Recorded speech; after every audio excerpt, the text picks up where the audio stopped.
नमस्कार मित्रांनो, सावली होईन सुखाची या मालिकेच्या पुढील भागामध्ये आपल्याला पाहायला मिळणार आहे. भरत खनकी पाटलाला बोलतो, तुम्ही असं का वागता? तुम्हाला काय पाहिजे? तर पाटील बोलतो, गौरी पाहिजे, हिच्याशी लग्न करायचंय मला. तर गौरी नाही बोलते, मला तुमच्याशी लग्न करायचं नाहीये आणि मी लग्न करणार नाही. मला फक्त रुद्र सरांशीच लग्न करायचंय, सोडा मला. तर पाटील तिला ढकलून देतो आणि बोलतो, लई माज आलाय होय तुला. तुझी लायकी काय? तू बोलती काय? का उगाच मार खायची हौस आली की काय तुला? मला विरोध करण्या इतपत लायकी आहे का तुझी? तुझं तोंड बंद ठेवायचं, परत तोंड उघडलंस ना एक देण ठेवून. तर भरत गौरी म्हणून तिच्याकडे येत असतो. तर पाटील त्याचा बंदूक दाखवतो आणि त्याच्यावर मोठ्याने ओरडतो, चल माग हो, नाहीतर गोळी घालीन हा.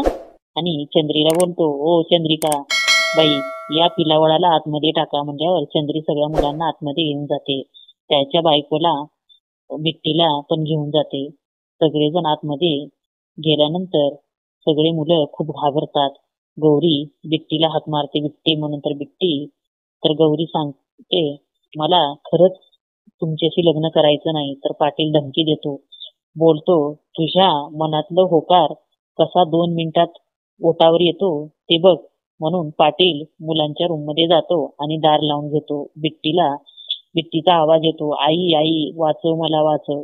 तर बिट्टीचा त्रास बघून गौरी घाबरते आणि म्हणते, मी तयार आहे लग्नाला. म्हणल्यावर खनके पाटील दार उघडतो आणि इकडे चंद्रीही खुश होते. तर मित्रांनो, चंद्रीला पुढील भागात रुद्र काही सोडणार नाही, कायमचं तिला आश्रमातून बाहेर काढेल आणि खनके पाटील मात्र जेलमध्ये जाणार हे नक्की. धन्यवाद.